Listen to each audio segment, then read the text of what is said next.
Hello, everybody, and welcome to tonight's edition of the Divine Feminine Oracles. I'm Julie from Maison Jupiter, and I'll be your host for tonight's show.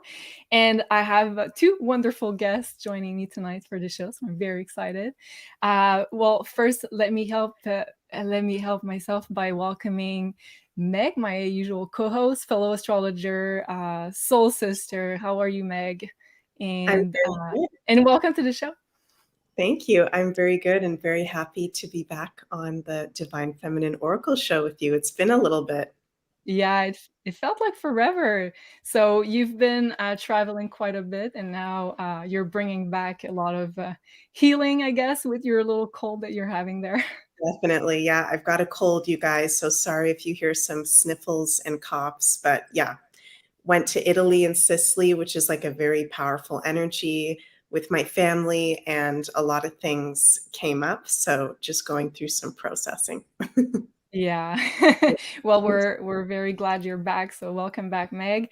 And let's welcome our very special guest for tonight's show. Her name is May Levy or May Levy. Apparently, you can say both. So, and so she's an intuitive healer. So we're gonna talk about a lot of stuff tonight, and we have a show planned around abundance and manifestation. So I think it's going to be a wonderful show. Welcome, May. Let us know how you're doing. Hello, everyone. I am, first of all, really honored to be here broadcasting from Bali. It is 7 a.m. Tumbled out of bed to be here with everyone. I'm very excited and very honored. Yeah, it's going to be a good show. I feel a lot of good things going to be unfolding here today. Great. Thank you so much for being there because I know it's quite early for you, as you said. So, and I'm not a morning person either. So I understand all the efforts and we appreciate your presence. Thank you for being there. Yeah. So right before we dive in today's show, we have an amazing pyramid from Carla for one of you lucky supporters. You can donate through the super chats on the Maison Jupiter channel. So of course, if you're watching from the Beyond Mystic channel, don't forget to give us a like, to share this video, and to subscribe to the channel. And also, you can visit us right here on the Maison Jupiter's channel and also give us a like.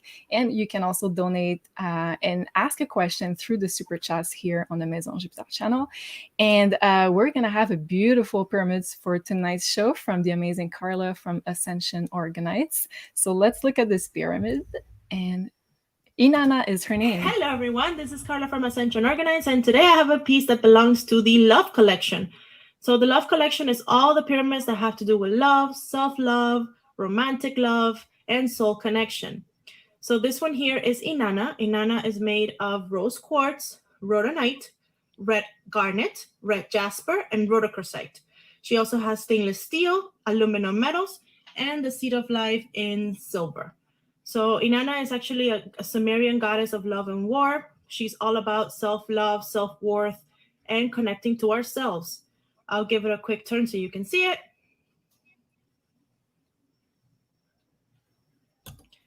And there's Inanna. I hope you guys like it, and I'll see you soon. Thank you. Thank you so much, Carla. We really appreciate it. Beautiful pyramid. I love the colors. And it sounds very divine feminine-ish to me. Love it. And also, we have a beautiful candle from the candle whisperer, Elena, on Maison Jupiter that's going to be also donated to one of you lucky supporters for tonight's show. So this candle is from the Beyond Mystic Element collection that we just launched not so long ago. So tonight we'll be giving out one earth candle, which is patchouli scented, and there's a black obsidian crystal that's infused in the candle for protection and grounding. So that's what we have for you tonight. So wow, I'm very excited about tonight's show. And before I ask questions, we're gonna try to get to some of your questions in the chat more towards the second part of the show. So we'll try to get there because I have so many questions to ask both Meg and May for tonight. Okay, well, first of all, I think we should start with you. May, tell us about how you've been doing, because I know it's been quite a moment since we got you on the channel here. So let us know what's been up with you. What have you been feeling with the energies, and how were you feeling, and where are you those days? Well, a lot has happened. A lot has happened since I don't even remember when I've been last on the show, but I'm in Bali now. So basically, Hawaii. We did activations in Hawaii. Right. And since then, I left California. I sold everything and trust my guidance to come to Bali with the one-way ticket. Never been here before. Arriving here, learning that I'm on a little island with 4,000 temples, surrounded by people that offer offerings every day in every corner of all the four elements, and there's prayer everywhere. And I'm just surrounded by prayer and by temples and by ancient future technology of spirit. It feels amazing. And I didn't know any of these things before I got here, but I'm definitely on a ley line, many different ley lines that are connected underneath this island energetically. So it's definitely powerful. And what I've been up to in Bali, I've been on a very deep inner journey. I'm living on a jungle mountain, surrounded by nature and butterflies and bees and wasps and monkeys and all kinds of things. And living on top of the mountain, the energy on the top. You know how they say, spiritual wizards, they end up on a jungle mountain somehow? I kind Yeah. of understand why. I kind of understand why. I feel like the energy is very, very light here. And I've been channeling, my channels are a lot deeper. The codes are a lot stronger. And I've been having really deep conversation with spirit, with source, getting a lot of downloads and going through deep healing, like deep, deep, deep healing, deep clearing, and went really deep. And so I feel like I'm starting to come out of that. Like I went inwards for a very long time and discovered many things about my past lives that I've never really dabbled in past lives too much, but that really was shown to me here. And now it feels like I quantum leaped to energetically to now we're like bringing in this abundance and doing the work on the higher realms of manifestation, like working from the root up, now like working all the way to the crown. And from here, magnetizing and bringing in the abundance. We're going to be rewiring a lot of stuff in the brain and the way we think around this area. This is where we're going to be working a lot. Yeah, wow, I love it. And right before we went recording, we went live. We were talking, you and I, about how it's interconnected. The fact that you're doing your personal healing, we've been healing past lives, and I say we because I feel like we all did, the three of us, in the past months. I feel like it's been a very important theme for a lot of spiritual people, and we were talking about how doing your inner healing, your shadow work, is very much connected to your ability to receive material abundance in this world.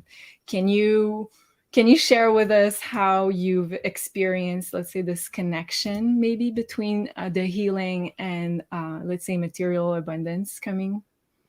Absolutely. So it all connects to the chakras in a way, right? Like if we understand it or don't understand it, we have 7 chakras that are energy centers in our body that are connected to different organs, to different belief systems, to different how we operate in the world. Each chakra represents something different. And if we have blockages in our energy centers, like if the life force just wants to flow freely through the body, but it can't, right? So it manifests in different illnesses or diseases in the body, or that's going to be a direct reflection of our chakra system and our body. It's going to reflect in the outworld, right? Like everything that we feel, our energy vibration, our external is going to mirror that. So it's really important to work on our energy body. So the prism, like the rainbow, right? Everything in the body, it divides to like a rainbow prism to the chakras. And the more clear our body is, and the more clear our chakra system is, and more harmony, the more the light is harmonized through this light prism, through this rainbow prism, then this pillar of light just shines through our body. It's It's like the Taurus. It goes out of the body and it becomes like this magnifying, magnetizing light, right? It radiates. It goes like the Taurus and it shines through our chakra system, and it works like this. It looks like that. And this vortex of light, when it's harmonized and it's powerful, every thought and every emotion that you feel, you're magnetizing to yourself. And this is the mastery. What are you thinking? What's your story? What are you calling in? What are you creating? And this is what I'm going to be talking about. Like, we're going to be working a lot on the mindset and our beliefs and what is our story? What are we feeling? And also working on the chakra system and rewiring our brain and our thoughts and our beliefs. So when we do create a story that we want, we're going to be calling in and magnetizing what we want and not what we don't want into the vortex of our existence. Into the vortex of our pillar of light. Yeah, that makes sense. That makes a lot of sense. So there's a lot of work to do there. And I feel like we've all been guided as, let's say, the next step maybe of our spiritual path to really look at our relationship with material abundance. And I know it's a very triggering subject. And I think we're going to have like a lot of cool conversations in tonight's show. So that's what May's referring to when she's talking about the work that we're going to do all together, if, of course, that interests you in any kind of way. So this is the first activation that May's going to be leading, and that's going to be this Friday at 9 p.m. Eastern time, but there's also the replay that's going to be available. So this is on the Academy, and we'll talk about that more in details later on, but just so everybody understands what you're referring to when you're talking about all the, let's say, releasing the limiting belief relating to abundance, which is a huge part of this rewiring that we're all doing, right? I would like to share a little story. Yes, please do. Okay, so I think in my late 20s, I went to therapy in Israel. When I was living in Israel, I had like she was like this Zen coach working with me. I think she was like my first therapist coach, spiritual coach. And I came from a family where I lived in Israel. My dad grew up, he was born in Egypt, moved to Israel, and they all lived like 5 brothers in a shack in one room. And my mother was an orphan, so she didn't really receive a lot of, like her mentality was whatever she could. She was in survival mode most of her life. And that's what I grew up around. So that's the conditioning that I grew up in. You have to work hard. Well, the light just went crazy. 1 second. One moment. I don't know. There you go. Like Ta-da! Very funny. So I was sitting with her in her little room, and she asked me, so what is abundance to you? And I said, at the time I was a photographer, and I was like, I want a studio. And I told her I want a studio with this. She's like, May. She looked me in the eyes. She's like, what is abundance to you? And I looked at her puzzled. I'm like, that in my perspective back then, a studio was everything because it wasn't available to me at the time.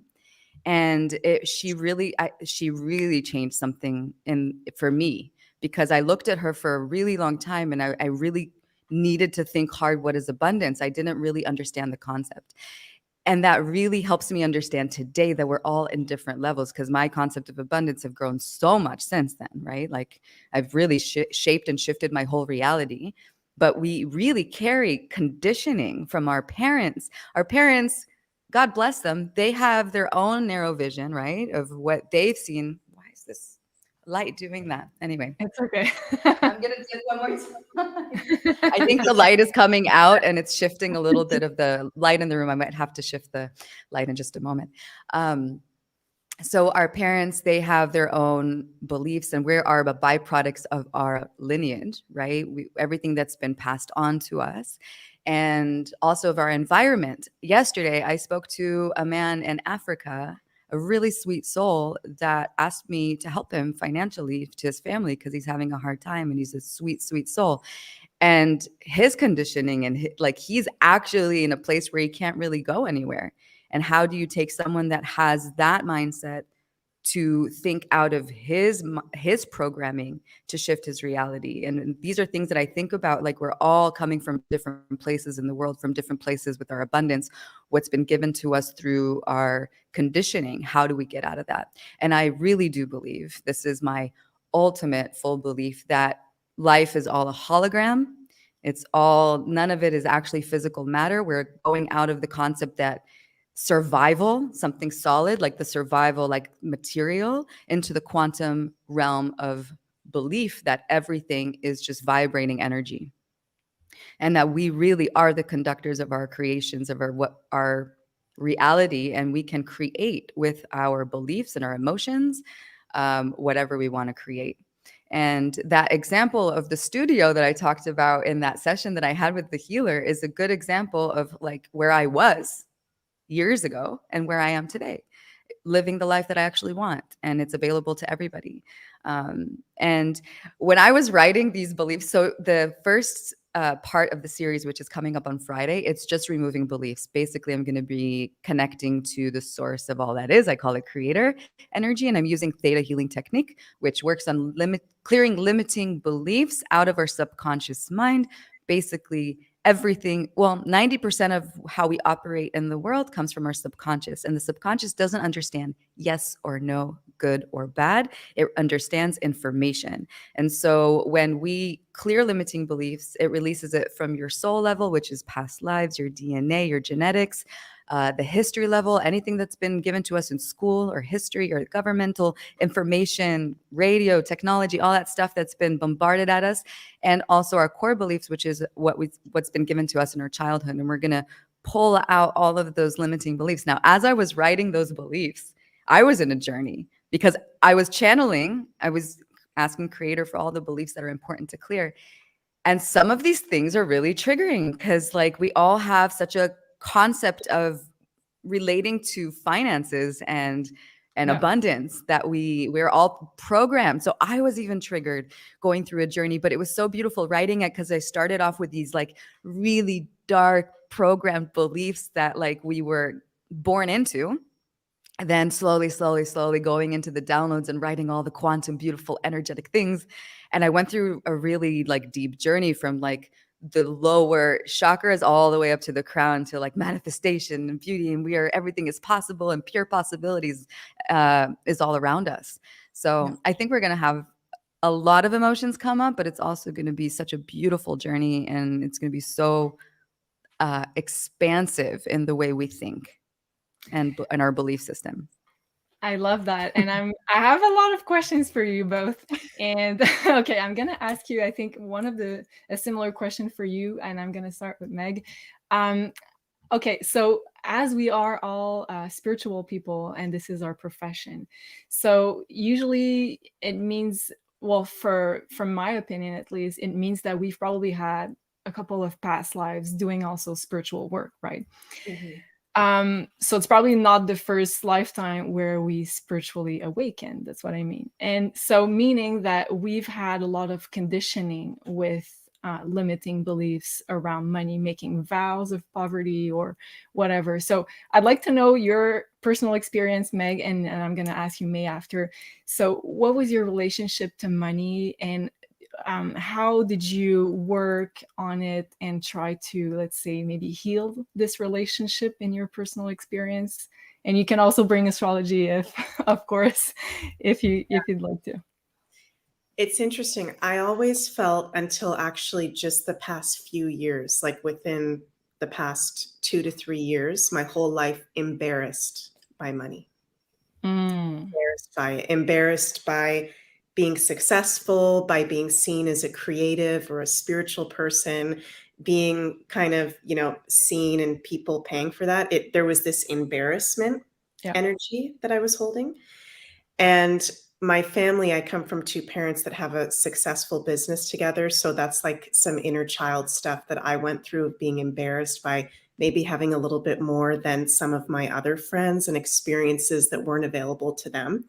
So that's something that I've personally had to work through for sure. But I think those of us that are mystics, star seeds, light workers, a lot of us have been persecuted. And I see it in a lot of the charts. It's a subject that comes up all the time in personal consultations, that especially in this age of Pisces that we've been in the past 2,000 years, that has been all about persecution and slavery in different ways, and being burned, strangled, tortured for our magical gifts, right? This past 2,000 years of the age of Pisces has been the, dark arts people, whatever you want to call them. I'll be careful what I say here on YouTube. Yeah. Them trying to take our natural wisdom and our power, our creativity, our abundance, our birthrights, the natural energies and ways of living. So there can be all kinds of different emotions that we feel different things. For me, there's like embarrassment, and also there was definitely fear of getting hurt for a little while, which I think did come from some past lives. And I do notice that with a lot of our soul family in consultation, that there's really big fear into stepping into our power. So I think doing healing around past lives is important. I don't think we need to get super like hung up on our past lives, because I believe we're here now to experience and enjoy this life. But if you are a naturally magical person and you're not in the matrix, there's a reason for that. And you have gifts to offer in this world. Doesn't mean you necessarily have to be an energy healer or a light language person or, whatever it is, but you've got a magical energy to share in some kind of way, and you deserve to be abundant through that. And it's really interesting. Right before coming on with you guys, my fiance and I watched Stephen Greer's new movie called The Lost Century, which I'm sure some of you guys have heard about out there. And it was really amazing. It was all about, well, not all about, but one of the big things was free energy, and all the free energy devices that have been kept hidden from the dark arts people, the Rockefellers, all those guys for the last 150 years. And that really this reality we live on is abundance. There's literally energy in the quantum field that can make our cars go, that can fill up our houses with electricity, that can turn everything on. We don't actually even need electricity in the format that we have right now with all the EMFs. So it is our natural state to be in abundance, complete abundance. And that frequency is actually all around us. But there's been all these limiting beliefs, like you two were saying, that are trying to take us out of that natural energy. So I think it's a really big topic. So true. And thank you for sharing. Yeah. So true that like nature is so abundant. So if we're, let's say, connecting with Mother Earth and our true soul essence, so why shouldn't we be abundant as well, right? And have an energy, a fair energy exchange for the value of what we're putting out there. And that was also like one of my big, let's say, challenges when I first left the matrix and I was offering, let's say, my services as a tarot reader first and then an astrologer. In my Virgo mind, I wasn't feeling worthy enough to receive an amount of money. Like I was very comfortable with an exchange of some sort, like bartering, but fixing an amount of money, I had a lot of problems to do so. So for me, that was like a lot of let's say work to go through to remove those limiting beliefs. And I was watching a workshop at one point of a spiritual lady that was doing like conferences about how spiritual people have issues to charge a proper amount of money that's a fair exchange to what they're giving out. And she was like, if the person who's not going to pay for your service not even going to really get the proper value or their healing from it if they're not even willing to invest in whatever service or healing modality that you're offering. So anyways, that was like a life-changing moment for me. And I'd like to ask you, May, how did what was your, let's say, your path, and how did your relationship with money change maybe, or got better maybe with your with the healing that you did in the past years? Big question. Well, I think I have a story to share because I think it's a valuable story. I don't know if I ever shared it in public. Maybe I have. I don't know. Maybe I have.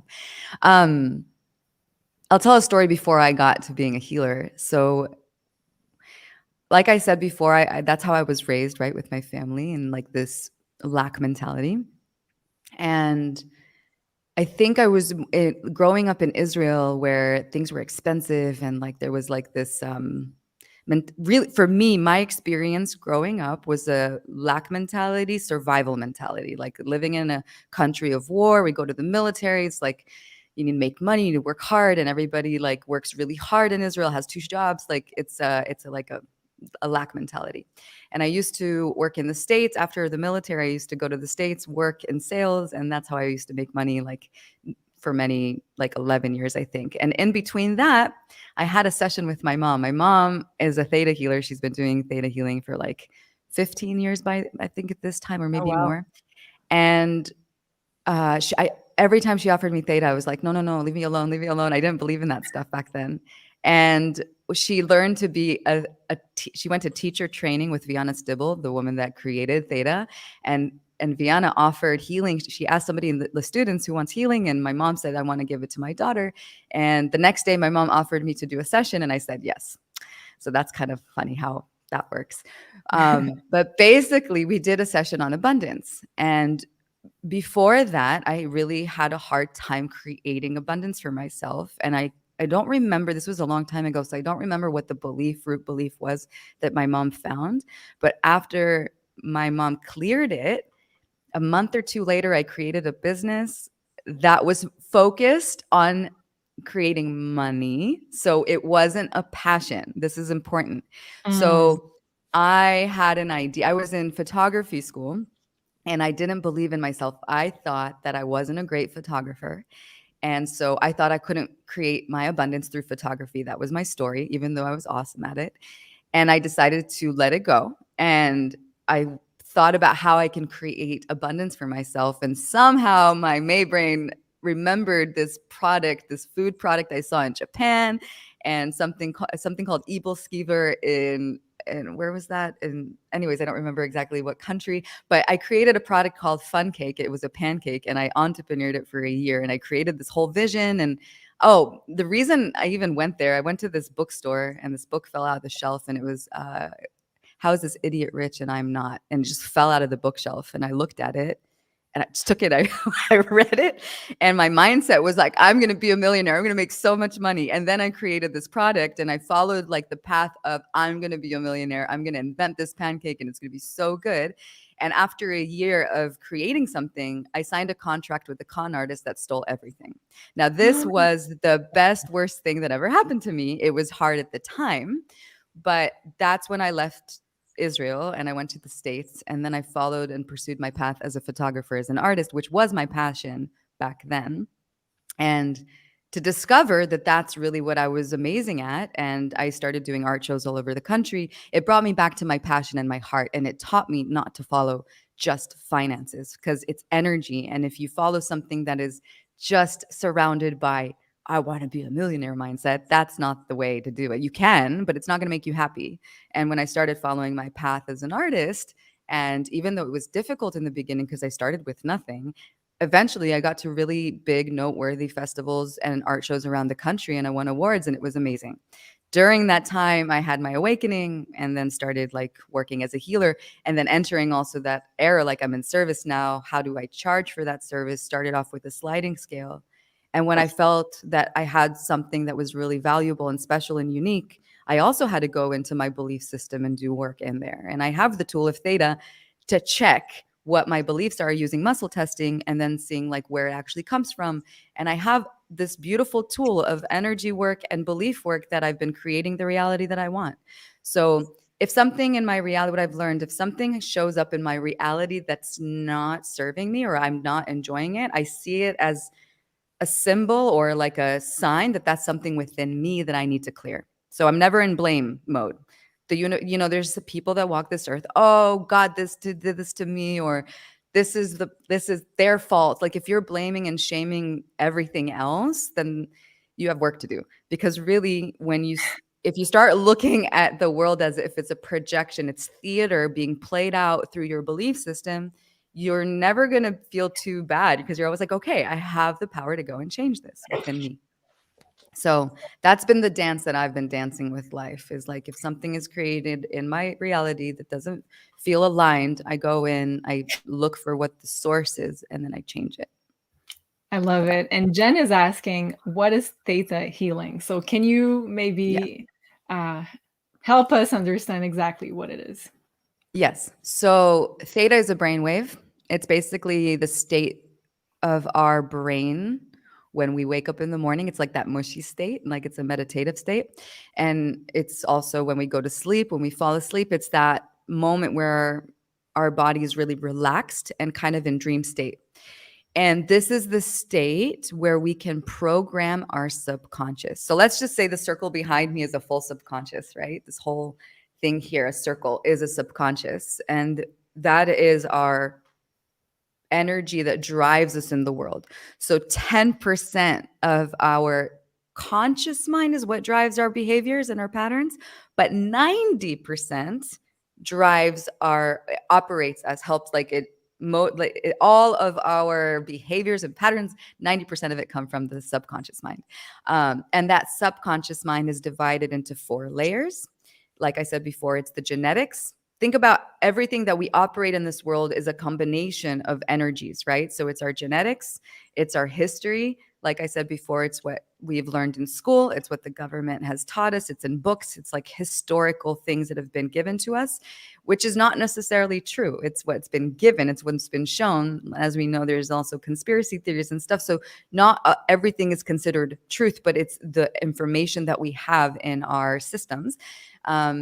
It's our core beliefs as children, things that we absorb from our parents. What am I missing?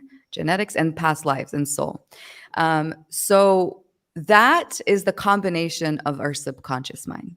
So what we do through theta, we connect to source energy. You have to have some kind of belief in God. God is a word that is very vast. I call it creator. So we have creation. And what I've learned recently, that really the creator is the sun. For me, that's how I perceive it. I've been talking to creator and asking creator, and started channeling Ra and understanding that Ra is the sun, and the sun is what gives us life. So really you can call it the sun god. There's all kinds of gods, but basically creation God is one word, and it's what brings creation, what really operates this energy that is available in the quantum field, right?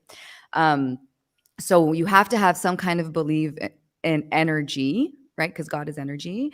And once you have that belief that things can change in the quantum realm, that's the energy that I connect to. And from that state, we pull out beliefs. Now, if I did a one-on-one session, basically, I'm going to be removing in this activation, this first part of the series, I'm going to be removing limiting beliefs from the collective, right?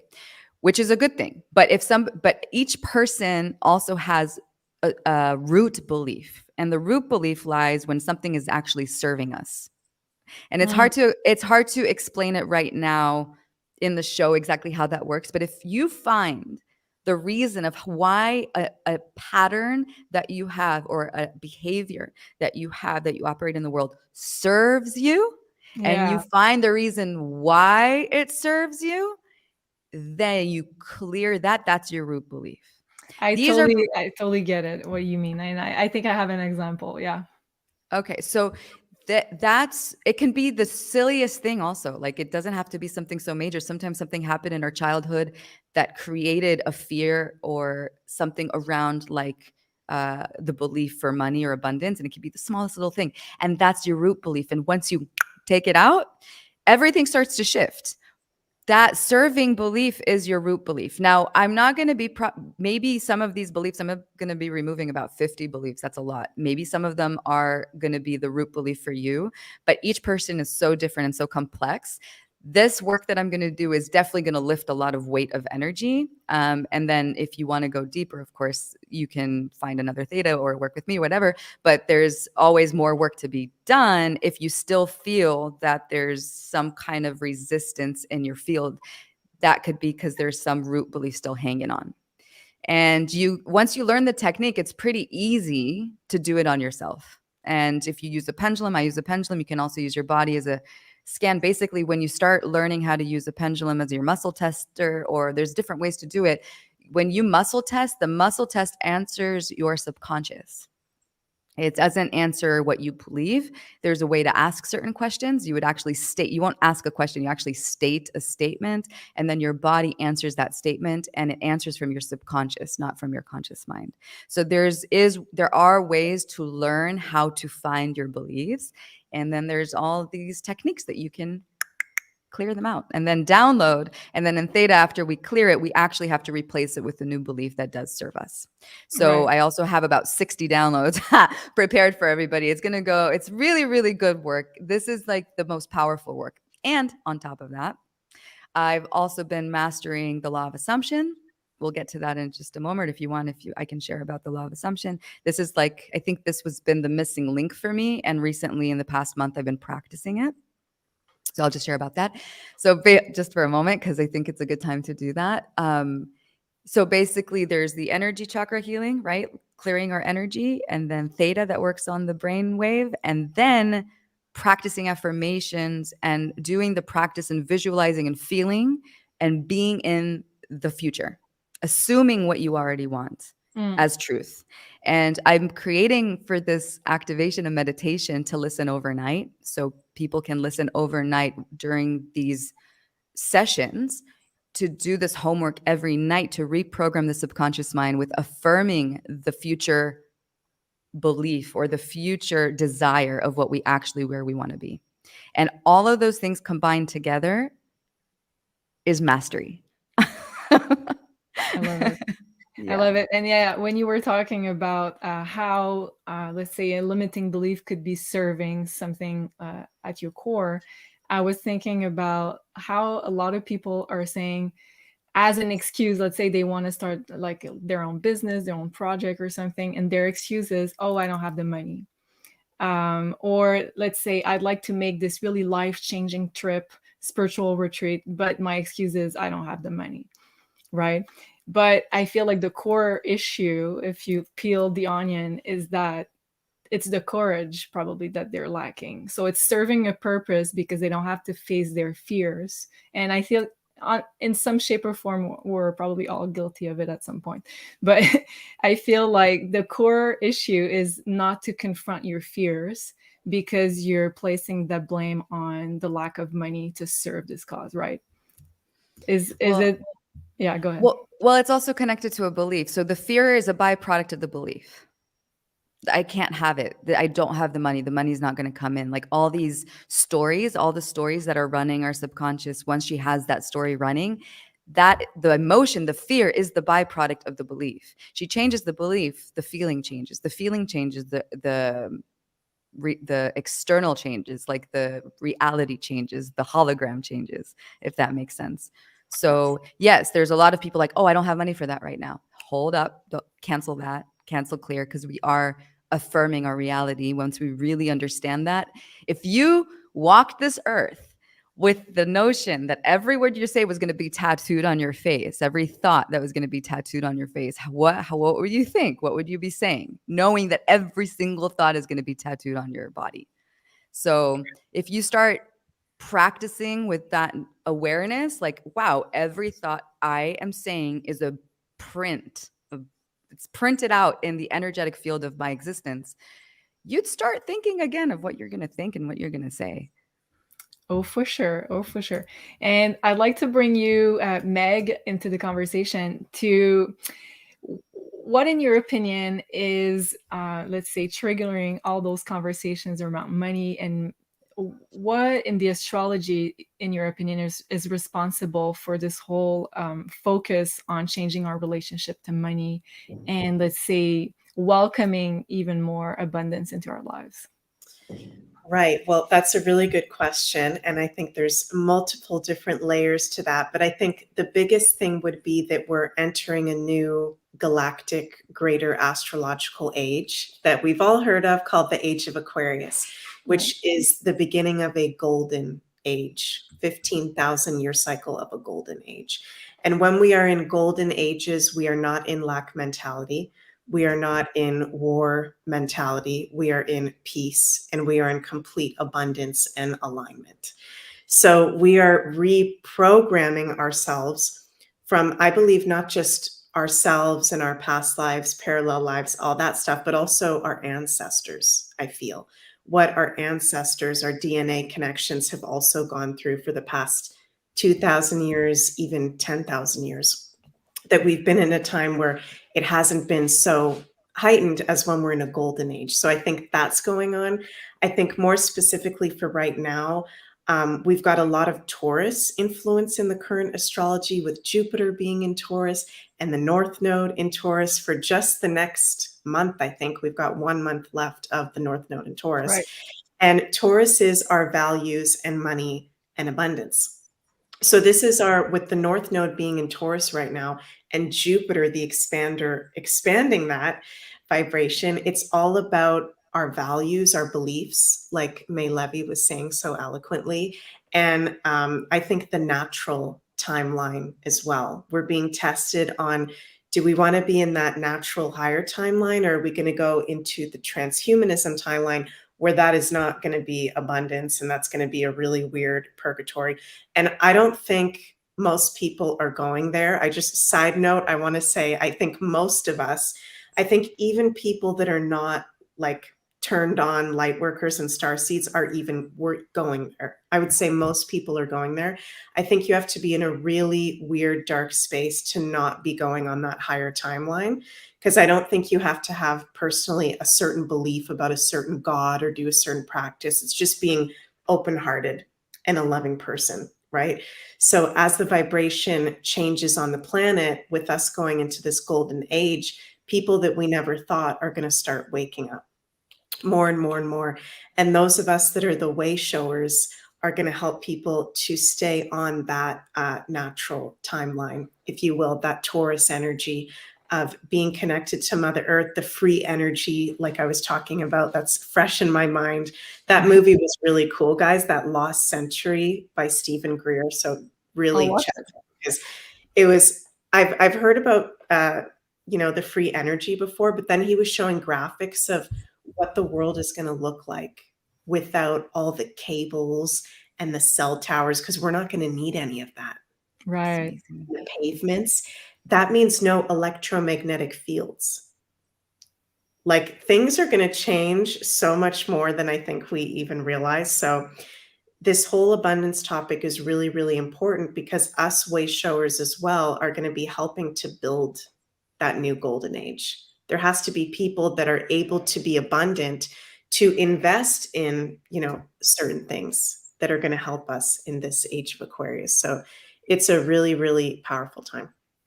Wow, I love that. And as you were saying, I'm just going to show the chart for right now in the astrology. Yeah, we do have a lot of influence, and it's not a coincidence, as today the moon is also in Taurus, very close to the North Node, as you can see here in Taurus. And Jupiter, as Meg was saying, is in Taurus also. And Uranus is also there. So we have quite a lot of influences in the Taurian archetype, which deals about building stability, receiving abundance, but also all that natural abundance from Mother Earth that we have access to and we have a natural connection to. So I thought about bringing a little bit of astrology for all of you here. So you can look at your birth chart and find where you have Taurus. So what house in your own birth chart is ruled by Taurus? Because there you have a natural potential to build some form of material abundance easily in your life. But of course, and we'll talk about more of the blockages clear after with May, but this is where in your birth chart you have some natural resources and natural abundance that you can build. So depending on what house cusp is going to fall, you have a natural talent there to receive and create abundance for yourself. So I'm just going to share. This is my birth chart. I removed the planets so that you can see just the house cusps. So in astrology, we always start counting here with the ascendant. So that line is the eastern horizon. So that we start here. This is the beginning of the first house here. And we move counterclockwise. So you'll see here, my Taurus house is here. The cusp is the line that starts the house. We call it the cusp. So for me, my house that's ruled by Taurus is the 10th house.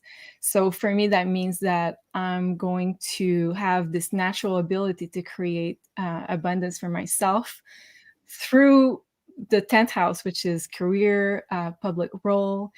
And I believe also, Meg, you are a Taurus rising. So for you, you have this natural ability with your first house.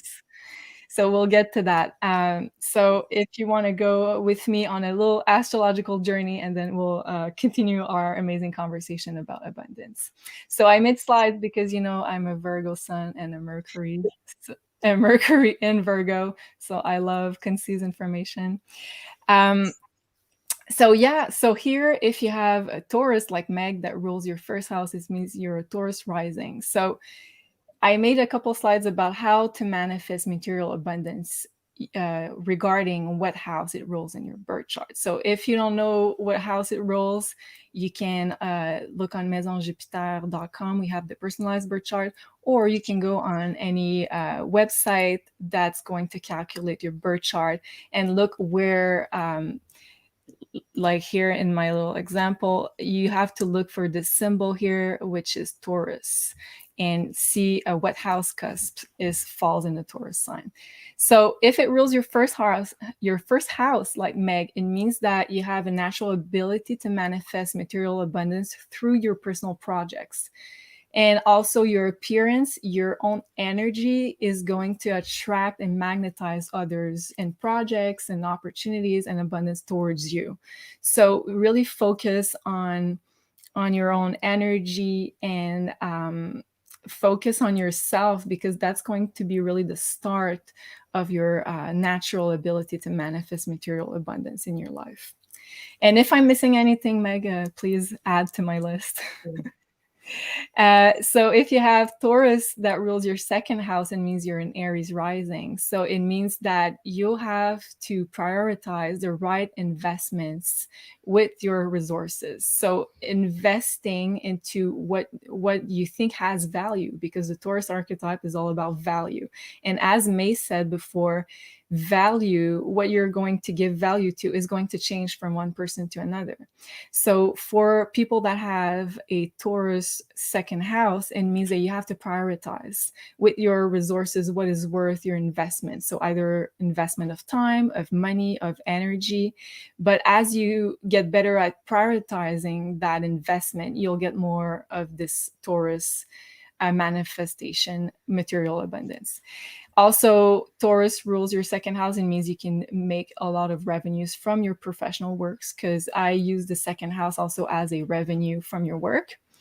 And then if you have Taurus ruling your third house, that means you're a Pisces rising. And I wrote that in the brackets, what should be your rising sign, but please check your birth chart, because sometimes it can change a little from birth chart to birth chart. That's not like 100% for everybody, but that's just like a good starting point here. So if it rules your third house, it means that you have a lot of natural ability to manifest abundance with communications, with writing, with speaking, with social media. And also third house rules business and trading. So you probably have a lot of abilities to make some money with that. And then if you're an Aquarius rising, that means Taurus rules your fourth house. So that means you have a natural ability to receive material abundance with real estate, doing house flips, renovation, decorating, and even feng shui. So anything that deals with the home, the house, will be very, very good for you. And then also it can mean working from home, having a business at home. And also I feel like a lot of Aquarius rising, or if you have this cusp on the fourth house, once you become a mother or a parent, generally speaking, you can be more wealthy after that. Can I interject for a second? Yes. We got a good question in the comments. Sorry, May Levy. Allison says, Julie, I'm 22 degrees Aquarius rising with Taurus in its first 12 degrees in my second house, but mostly my third house. Would you interpret both the houses? I would say yes. Yeah, especially if you have planets in the third house. I personally would give more emphasis in your second house because it's really where the cusp of Taurus is. But if you have planets, I would also look at the third house. Good question. Yeah. Thank you. Okay, let's continue. So if Taurus rules your fifth house, that means you might be a Capricorn rising. So the fifth house rules your original creations. So that could mean you have a natural ability to manifest abundance by starting your own business, or by having and sharing and creating any kind of creative projects, creating art, and also doing performances that relate to your creativity. So that's going to be really good for your general wealth if you are Capricorn rising. And then if it rules your sixth house, that means you're Sagittarius rising. Sixth house rules the health and the work. So working in health, holistic health, wellness in general could be very very good at attracting abundance for you. And also your work can be very rewarding financially. So sixth house is all about working hard and setting discipline. So that could be really good if Taurus falls in your sixth house. May, do you know what house Taurus rules for you? I don't know. You don't know? Do you know your rising? You know, like I live in the stars, but I don't understand. No worries. I was looking at the chart, like as you were speaking, like I don't know. I have the chart, but it's not like a detailed chart where everything is like. Do you know your rising sign? Yes, it's Sagittarius. Oh, so that's you here. I just talked about. Okay. I had this intuition. So yeah, that means working in health for you is really good. Holistic health. There it is. There you go.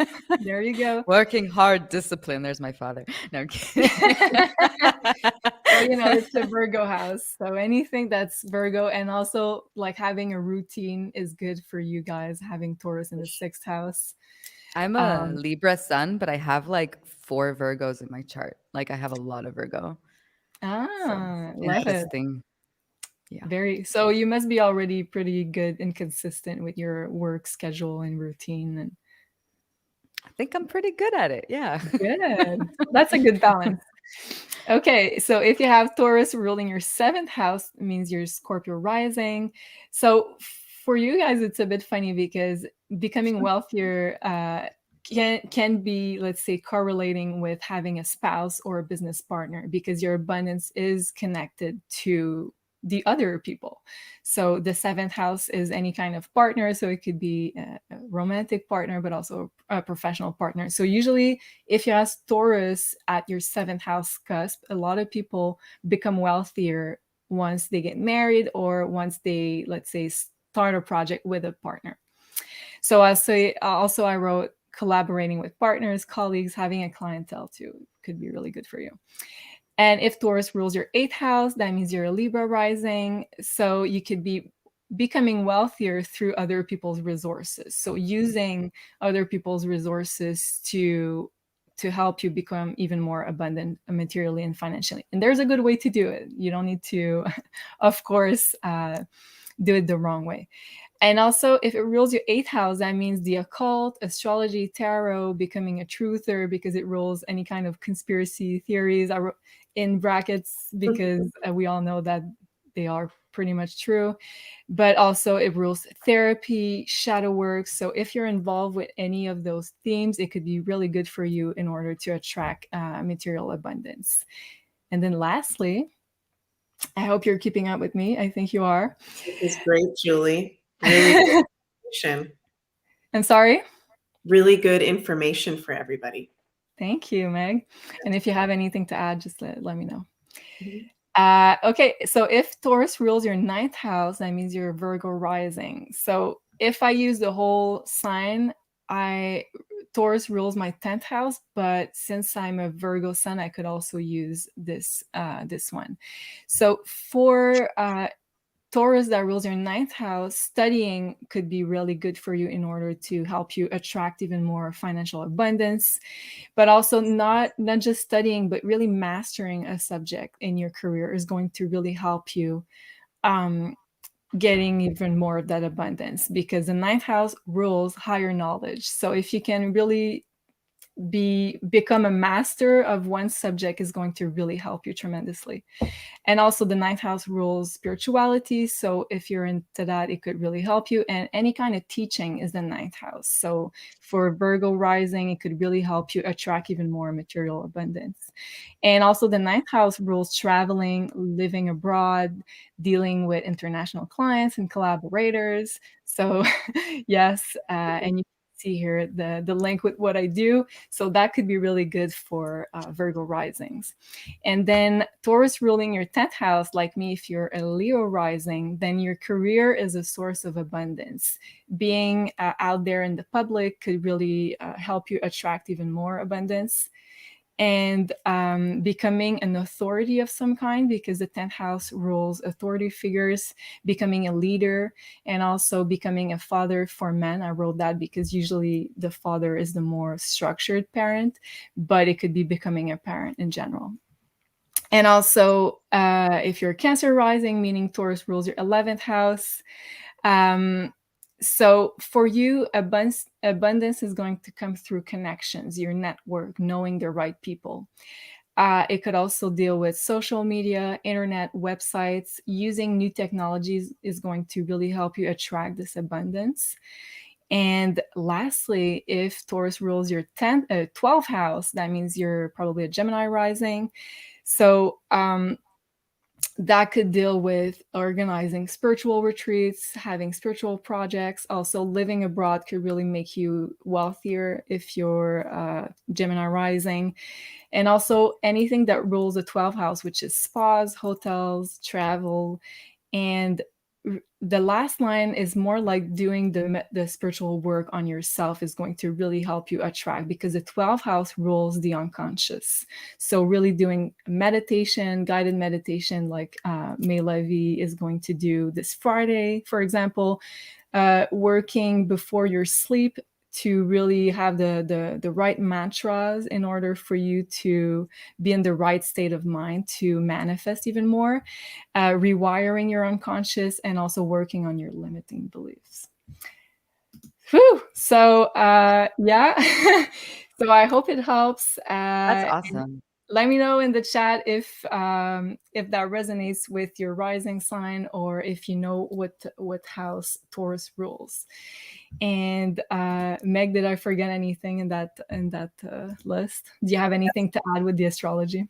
I think that was awesome. And I also felt to say that I really feel like looking at your North Node, the sign and the house of your North Node, which is the destiny of why you've come here, what you've come here to embrace, that can also show ways of definitely being in abundance. Because I believe when we're doing our North Node, the qualities of the sign and the house, and we're in alignment with that, we're in our natural alignment. So like you have the, what was it? Taurus is co-ruling your 9th house, right? And I have, my North Node is in Sagittarius. So even though I don't have that there, like we both have that Sagittarius influence, and we both have astrology and share the astrology and all that kind of stuff. So I think the North Node is really important. And I also think looking at the sign of your Jupiter or Venus can show other ways of abundance and gifts as well. Because like May Levy was saying earlier, what our passions are in the present moment really is our gifts. Yeah. It doesn't have to be something that's like a push and pull and uncomfortable, you know? Totally agree. And yeah, thank you for that. The Taurus house cusp, of course, is very generally where you have this natural, let's say, talent to magnetize this material abundance. But as you said, Meg, also the North Node relates to material abundance, Jupiter and Venus. So these are all planets you can look at also.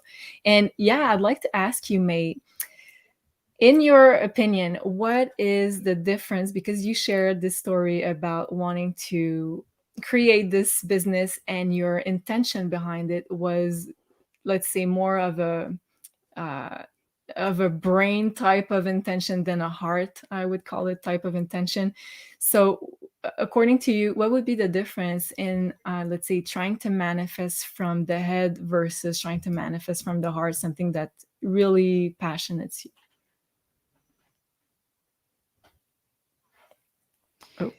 My internet is breaking up just a little bit. Am I clear? A bit foggy, but you're here. We can see you. Do you want me to repeat the Okay, question? can you repeat that, because it was breaking up and I couldn't.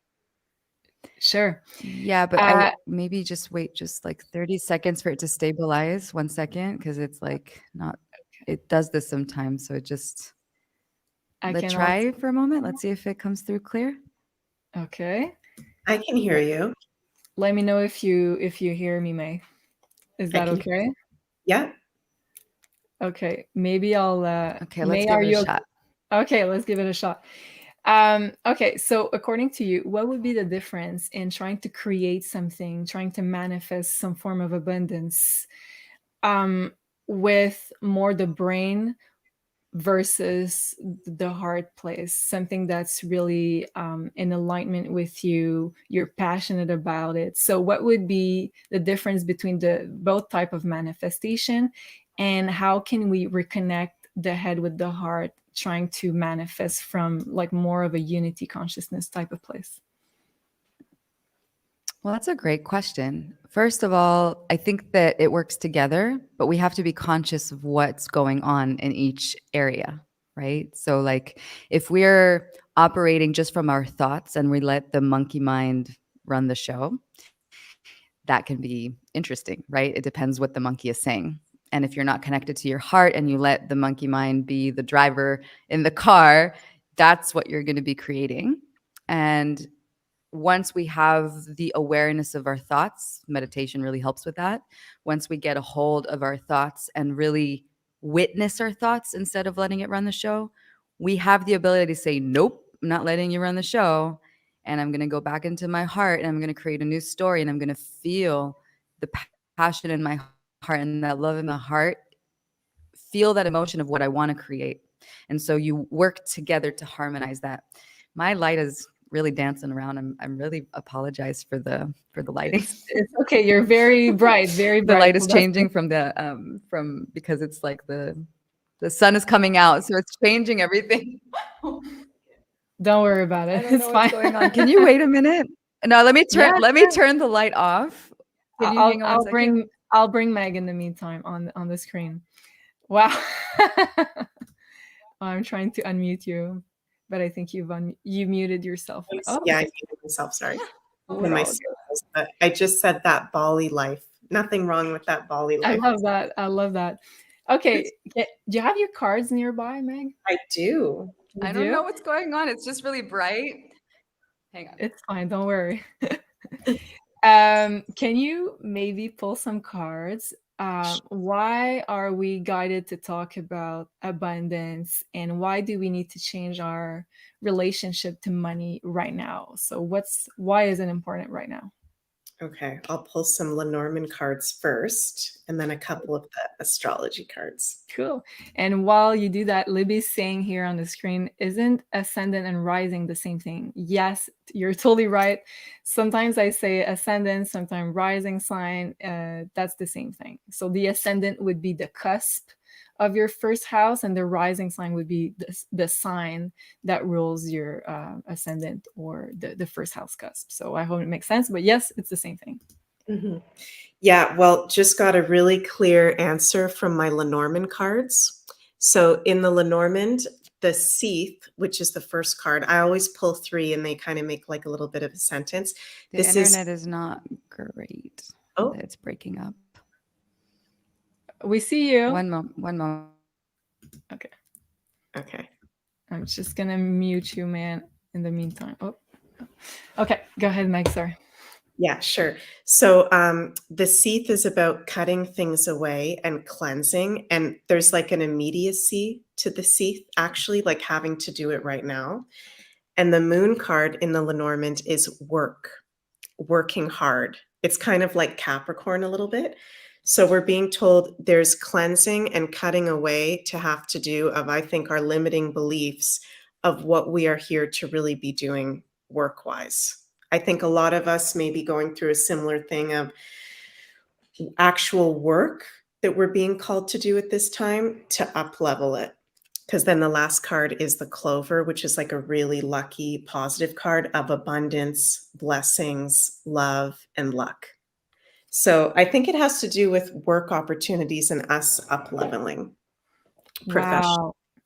I think May is going to log back into the studio. Don't worry. I love that. Wow. That makes a lot of sense because as we're all guided to maybe, I don't want to say, because I know last time I said that everybody's going to leave the matrix. Some people were like, we're not all meant to become Yeah. tarot readers and astrologers. And yeah, I know that.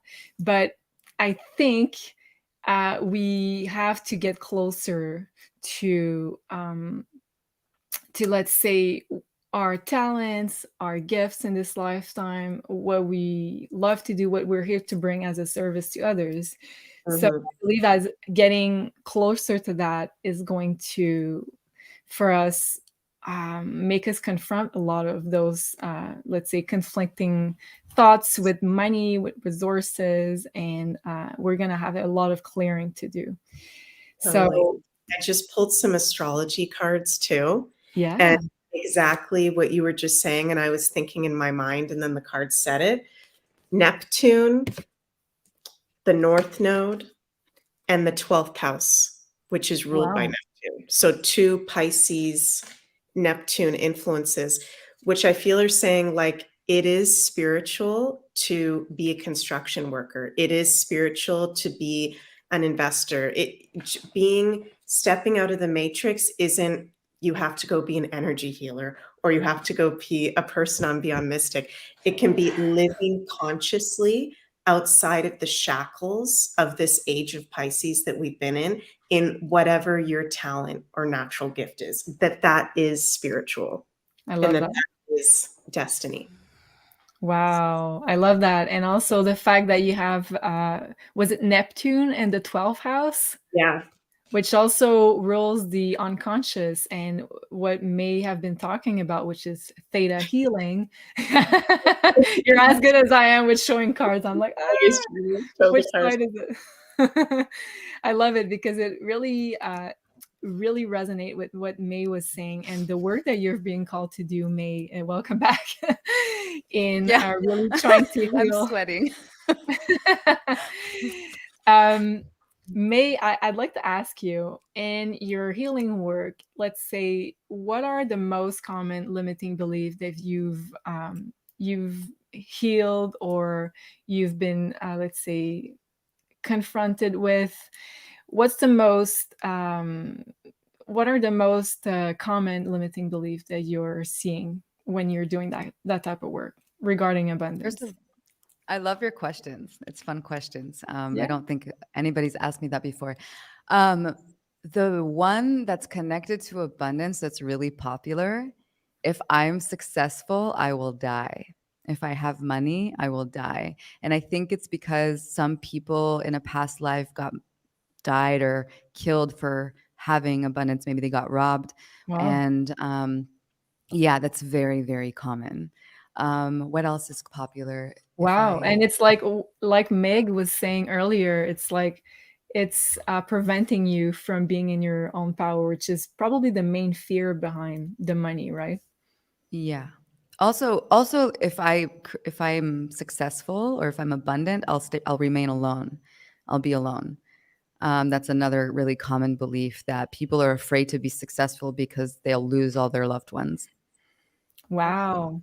And now that I think about it, I think mine or one of mine was that money was connected to people that do bad stuff or have to, let's say, prostitute themselves to do stuff that they don't agree with. So I kind of categorize money with not, let's say, being in my integrity. So I was like, oh, I'll be an artist and I'll be poor and that's going to be fine because I don't want to have nobody telling me what to do, and I don't want to have to side with things that I don't agree with. So I think that was kind of mine. So that's a great example of finding like a root belief. For instance, that sounds to me like it serves me to be poor, so I'll have my freedom. It serves me to Right. be poor, so I won't control anybody else, or I won't be out of integrity. So that's a root belief. Like, see how that served you? I don't want to do this, so I can be this. So that's a good example of how finding like a root belief serves us in a certain way. Like somebody could be, I don't have money, I don't know why I'm not making, don't have this and I don't have that, but there's an undercurrent belief that's actually serving you, and that's why it's not happening. And so the cool thing is that you can actually change it and then download something that does serve you, and results are very fast.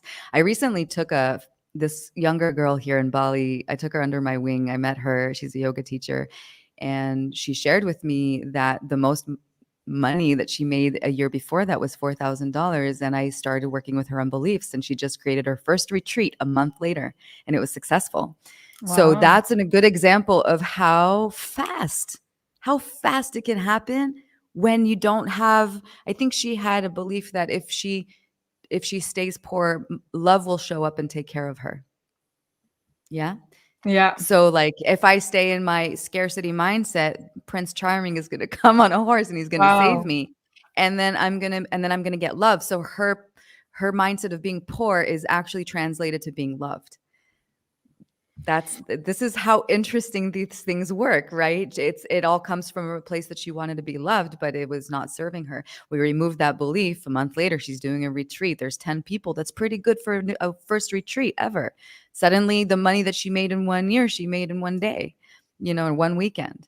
So it's the little things that we can just pluck out and recognize that why it's serving us in a certain way to do or believe something. Everything starts to recalibrate and morph to our advantage. Wow. Yeah. And I feel like it's such a good example that you just had, because I feel like the feminine principle of what we think about abundance should be versus the masculine way of maybe getting that abundance might be kind of different. Um, can you share, talk about maybe about the divine feminine way of looking at abundance versus the divine masculine, and how do you think they're connected maybe? Well, it just brings something up it brings something up for me about share. Okay. Like when I was growing up, I was always told, marry somebody rich, just marry somebody rich. And let's say, for instance, Cher was like, somebody asked her, she used to say that her mother told her, marry somebody rich, marry a rich man. And Cher would say, I am the rich man.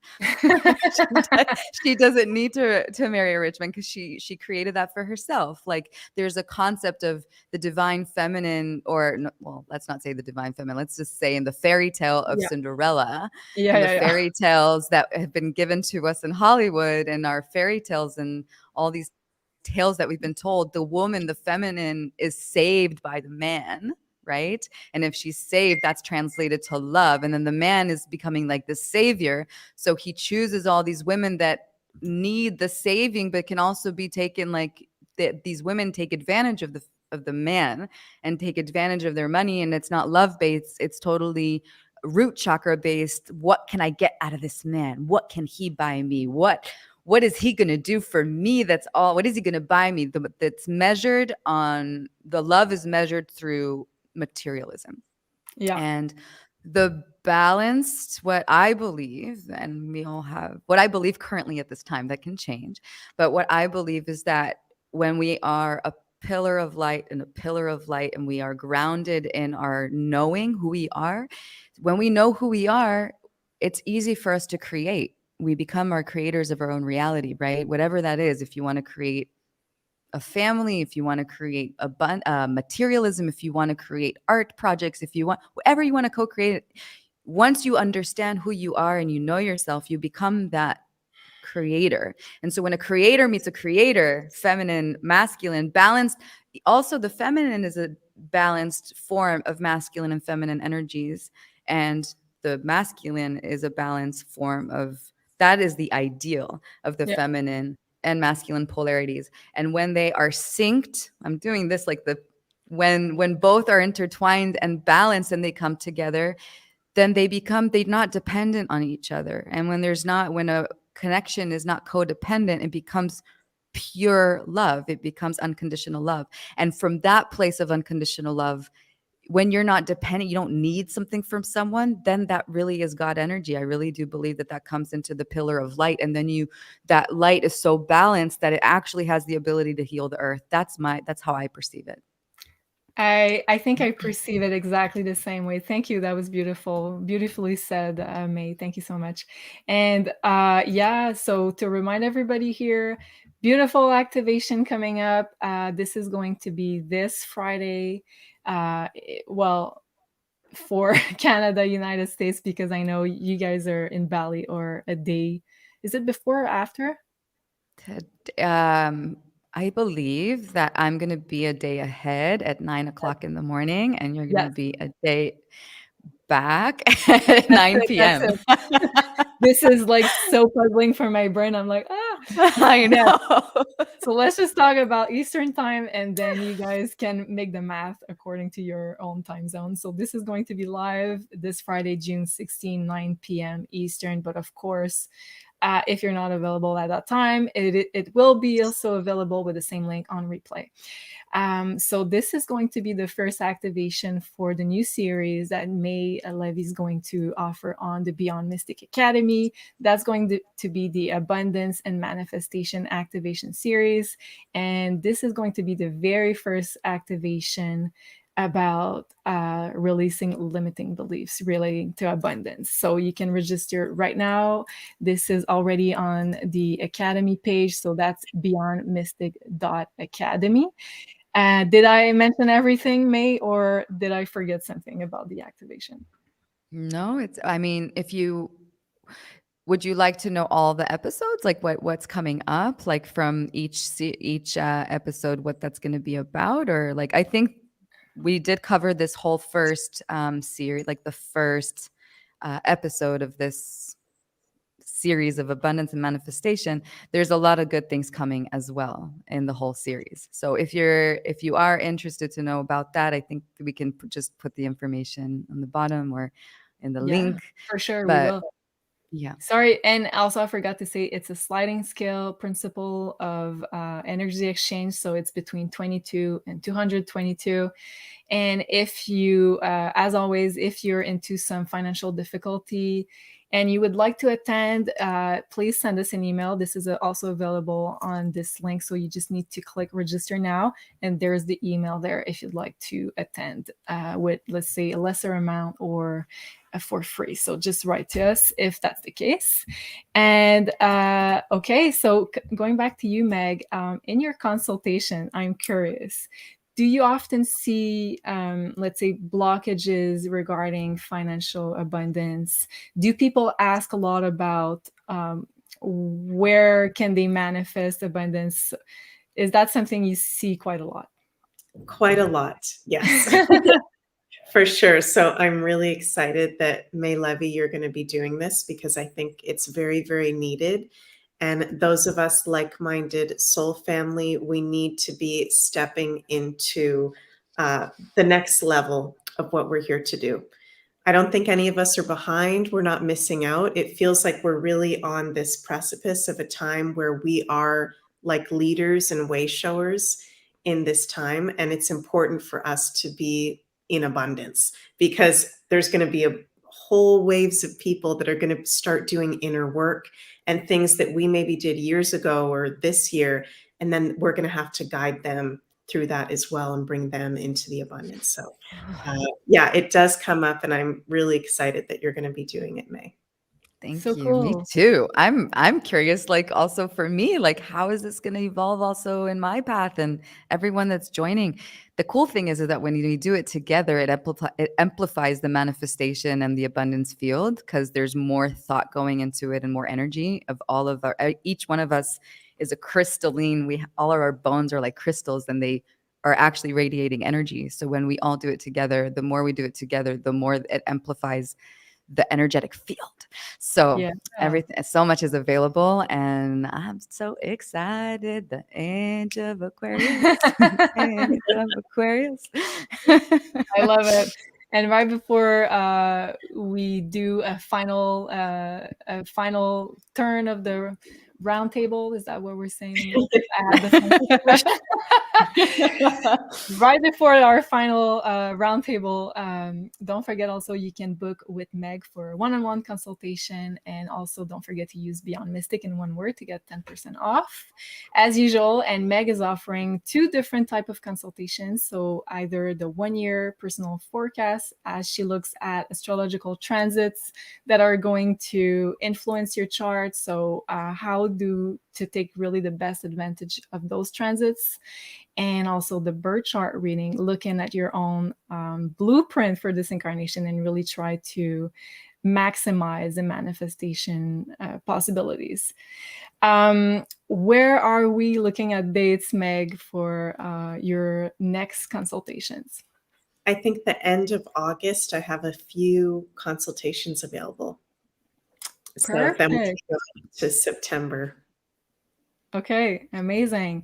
And while I still have you and Ocean, a little bit of Ocean on the screen. Which is interesting because she doesn't come around a lot. Oh, so, I've been seeing it. I thought it was a male all this time. I've been seeing she doesn't like it. She's like really sensitive, whereas Ocean likes to show himself off. Oh, okay. Different one. What's her name? Shia. Do you want to see her face, Shia? I'll try to I show thought her. it was Ocean. She's so cute. Oh my God, so Hi, cute. She's a British short hair, so they don't like being picked up. Oh, she's really cute. Okay, for last words of wisdom for Meg, would you like to pick cards or maybe just go from your intuition? What do you think people here that are connected need to know about their ability to manifest abundance and also the coming weeks, maybe in astrology? Mm-hmm. I think it's important. I think reflection is something really important, and writing down, for example, journaling, what gives you the most passion and joy to do? What do you love to do? What did you love to do as a child, as a teenager? I know things change and we get into different, career paths and stuff like that, but what did you baseline love to do? Does it have to do with spirituality, the arts, building? I don't know why Spirit keeps showing me construction right now tonight. Maybe there's some people out there that you guys do like architecture or construction. I don't know, but I keep seeing that. And just reflecting on what do you love to do? Because that is what you're here to do. And if it feels like that's really blocked, then amazing. That's an opportunity for healing and expansion.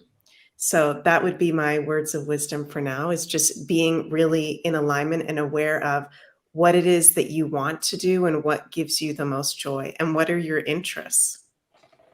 I love that. And I resonate with that very much. And for me, one of my passions was and is still dancing.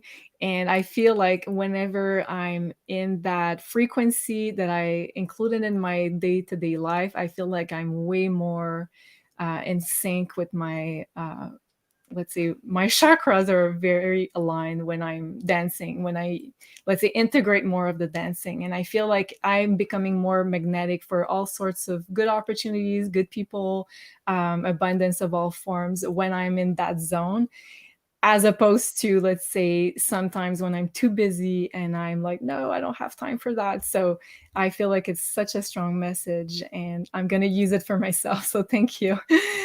And what about you, May? What do you feel people should know as, let's say, last words of wisdom regarding the healing word that we're being called to do regarding abundance and manifestation? Is be open to unlearn everything you've ever known. Be open to change and be open to challenge your belief system and everything that you've ever thought was true, because that's where the juice is. Once you start deprogramming and then reprogramming is where you're going to find so much magic. And be open to that, because we all, like I said, we all come with so many stories. Be open to let go. And it's sort of like a death, right? We die all the time. I feel like I'm going through ego deaths all the time of who I used to be. And so be open to letting go of the older story, of the older version of yourself, so you can quantum leap to the new version of yourself. And it can happen really fast. So come with the mindset of that anything can happen, and it can happen instantly. Wow, I love it. And I feel like you're in that frequency too of the music. I love it. I'd like to ask something special for all the people that are still with us. I saw a lot of comments, very interesting comments. So thank you everybody for participating throughout the whole episode. So I'd like for you to write in the comments down this video, what is your narrative connected to money and what are you releasing? So what is the limiting belief that you've identified? And so let us know what it is, and you can write, I release that narrative and blah, blah, blah. So for me, let's say I connected money with not having freedom, let's just say. So let us know in the chat, because I'm really curious. I'd like to know. And I feel like just by writing that, we'll start to do this healing work. And of course, don't forget to join May this Friday on the Beyond Mystic Academy. You can register now. And that's it for tonight, I think. Thank you so much, ladies. That was an amazing show. Gratitude Thank to all of you. Both of you are so beautiful. I'm honored to be here. It was really fun for me. That was an amazing exchange. Thank you so much, May. Thank you, Meg, also. Thank you so much. And thank you to everybody watching us. And we wish you an amazing rest of your evening or day if you're in May's area. So thank you so much, everybody. And au revoir. Au revoir.